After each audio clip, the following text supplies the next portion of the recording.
어리석은 유산을 이렇게 받는 것과 같은, 그러니까 그런 행동으로 삶을 계속 산다는 겁니다. 또 슬기로운 자는 지식으로 멸류관을 삽니다. 그러니까 슬기롭게 살면 이 땅에서도 존귀함을 받고 영광을 받는다, 이렇게 말하고 있습니다. 19절, 아, 악인은 선인 앞에 엎드리고 불의한 자는 의인 문 앞에 엎드리느니라. 그러니까 아무리 악한 일을 하는 사람, 이 땅에서 떵떵거리고 사는 것 같지만 선인 앞에서 무릎을 꿇을 수밖에 없다는 거예요. 그러니까 처분을 받는 그런 일을 한다 이거죠. 또 불의한 자는 의인의 문 앞에 엎드리느니라. 그러니까 살려달라고 애원할 수가 밖에 없다는 거예요. 왜냐? 이 땅은 악한 사단이 있지만 그래도 공의와 정의가 하나님께서 운행하고 있다는 거예요. 20절, 가난한 자는 이웃에게도 미움을 받게 되나 부요한 자는 친구가 많으니라. 가난한 자는, 여기 가난이 잘못된 것은 아니고 게을러서 자신의 일을 하지 않는 사람입니다. 그리고 악한 일을 통해서 자신의 삶이 잘못되는 사람은 이웃에게도 미움을 받고, 부유한 자, 가난하지만 열심히 일어나서 일을 해서 자기 삶이 풍성한 자에게는 친구가 많다, 이렇게 말하고 있습니다. 21절, 이웃을 업신 여기는 자는 죄를 범하는 자요, 빈곤한 자를 불쌍히 여기는 자는 복이 있는 자니라. 여기 이웃에 대한 행위에 대해서 말합니다. 이웃을 업신 여기는 사람, 무시하는 사람은 바로 죄를 짓는 것이다. 왜요? 하나님의 그 창조물을 업신 여기기 때문에. 그리고 나사로와 그 부자 이 얘기에서, 부자는 악한 일을 한 게 없습니다. 나사로는 그 부자 집 앞에서 이렇게 먹을 것을 구걸하고 있었죠. 그런데 그들이 죽어서 거지는 천국에 가고 부자는 지옥에 갔다고, 그런 말씀이 있습니다. 그 이유는 뭐냐? 이웃을 챙겨야 된다는 거예요. 그 부자는 매일 잔치를 벌였어요. 그리고 자신의 그 아름다움, 또 자신이 좋아하는 것을 매일 즐기며 살아 죽었기 때문에, 그 이웃을 돌보지 않았기 때문에 지옥에 간 것으로 나오고 있습니다. 이것처럼 우리도 이웃, 어떤 이웃? 가난하고 빈곤한 자를 돕는 그런 사람이 돼야 복을 받는다. 22절, 악을 도모하는 자는 잘못 가는 것이 아니냐, 선을 도모하는 자에게는 인자와 진리가 있느냐. 악을 도모하는 자, 악을 생각하고 악을 꾀하는 자는 잘못된 것이다. 그리고 선을 생각하고 선한 일을 하는 자는 인자와 진리가 있다, 그 사람 안에. 그러니까 악한 자는 잘못 행하는 것이다. 그게 무엇이다? 이웃을 업신 여기고 빈곤한 자를 불쌍히 여기지 않는 것은 잘못된 일이다. 그리고 선을 도모하는 자에게는 인자와 진리가 있느니라. 그 사람에는 아주 선한 마음과 또 하나님의 말씀이 있다. 23절, 모든 수고에는 이익이 있어도 입술의 말은 궁핍을 이룰 뿐이다. 그러니까 움직이지 않고 말만 하는 그런 사람. 그러니까 먹을 것이 없는 사람한테 빨리 음식을 좀 드시라고. 먹을 것이 없는데 돕지는 안 하면서 좋은 말만 하는 거예요. 그리고 따뜻한 옷을 입으라고, 또 몸을 좀 깨끗하게, 또 편히 쉬라고, 이런 말만 하고 도움을 주지 않는 거에 대해서 말하고 있습니다. 24절 지혜로운 재물은 그의 면류관이요 미련한 자의 소유는 다만 미련한 것이니라. 지혜로운 사람에게 있는 그 재물은 그 재물을 이웃을 돕는데 이렇게 빈곤한 자를 돕는데 사용하기 때문에 그 재물이 그 사람을 높여주는 면류관이 되었지만 미련한 자가 가지고 있는 소유는 그냥 미련한 것밖에 없다. 뭐냐? 그 재물로 자신만 위해서 살기 때문에 미련하던 것이다. 25절 진실한 증인은 사람의 생명을 구하여도 거짓말을 뱉는 사람은 속이느니라. 지금 이 법정에서 증인으로서 그 사람이 진실을 말할 때 한 영혼을 구할 수 있지만 거짓말을 하는 사람은 그 사람을 속이기 때문에 벌을 받는다. 26절 여호와를 경외하는 자에게는 견고한 의뢰가 있나니 그 자녀들에게 피난처가 되느니라. 여호와를 경외하는 자는 견고한 의뢰가 뭐냐? 강한 믿음입니다.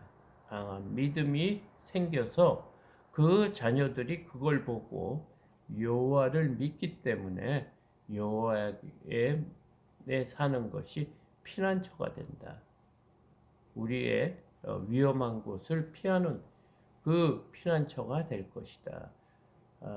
유혹에 빠지지 않고 잘못된 길에 서지 않기 때문에 하나님의 말씀이 그들의 피난처가 된다. 어려움에서 이길 수 있고 남의 공격에서 피할 곳이 된다. 27절 여호와를 경외하는 것은 생명의 셈이니 사망의 그물에서 벗어나게 하느니라. 여호와를 경외하는 것, 여호와를 두려워하는 거예요. 그러니까 함부로 말씀을 자신이 원하는 대로 판단하지 않고 하나님의 말씀을 하나님의 경외하는 것, 두려워하면서 따르는 거죠. 존경하는 거죠. 그것은 마치 뭐와 같다? 생명의 샘 같다. 생명이 끊임없이 나오는 샘물과 같고 사망의 그물에서 벗어나게 어려움, 죽음에 덫에서 건져내는 그런 삶을 사는 것이다. 28절 백성이 많은 것은 왕의 영광이요 백성이 적은 것은 주권자의 패망이니라. 자신이 왕일 경우에 백성이 많은 것이 그 왕의 영광이 된다. 이렇게 말합니다. 29절 노하기를 더디하는 자는 크게 명철하여도 마음이 조급한 자는 어리석음을 나타내느니라. 17절 말씀과 중복되는 것 같습니다. 노하기를 조급하지 않는 사람, 급히 성을 내지 않는 사람은 어떤 사람이다? 명철이 있다. 지혜로운 자다. 그런데 마음이 급한 사람, 조급한 사람, 성질이 급한 사람은 어리석음을 실수를 많이 한다는 거예요. 그래서 어리석게 보인다.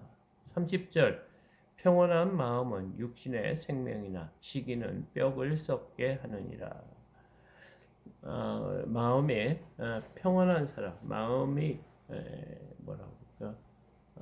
남을 미워하거나 시기하는 사람, 마음이 없는 사람은 항상 마음이 편안하기 때문에 우리의 육신에게도 유익을 끼쳐주지만 시기와 질투하는 사람은 자신의 뼈를 썩게 한다는 거예요. 그 악한 마음이 육신에 영향을 준다는 것입니다.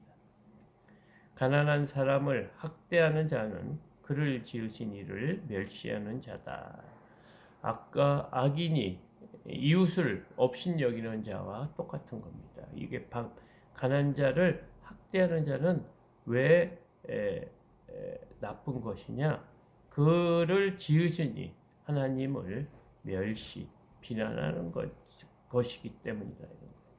궁핍한 사람을 불쌍히 여기는 자는 주를 공경하는 자니라. 어렵고 힘든 자를 도와주는 것은 마치 하나님을 공경하는 것, 경외하는 것과 같다는 것이다. 32절 악인은 그의 환난에 엎드려져도 의인은 그 죽음에서도 소망이 있느니라. 악인은 그가 환난을 만났을 때 자신의 그 악한 것 때문에 헤어날 수가 없다는 거예요. 그런데 의인은 만약에 같은 환난을 당해서도 소망이 있다는 거예요. 왜? 그를 도와준 사람들이 그를 돕기 때문입니다. 그러니까 악인과 의인은 어려움을 당했을 때 악인에게는 도울 사람이 없지만 의인에게는 도울 사람이 있어 죽음에서 살아날 수 있고 그 그물에서 벗어날 수 있다 이 말입니다.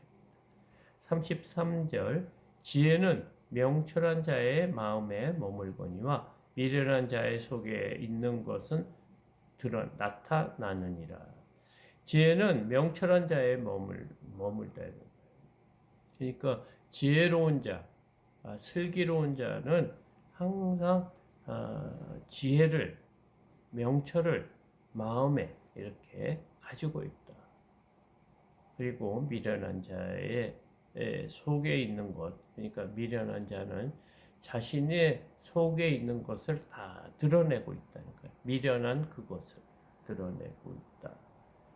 34절 공의는 나라를 영화롭게 하고 죄는 백성을 욕되게 하느니라.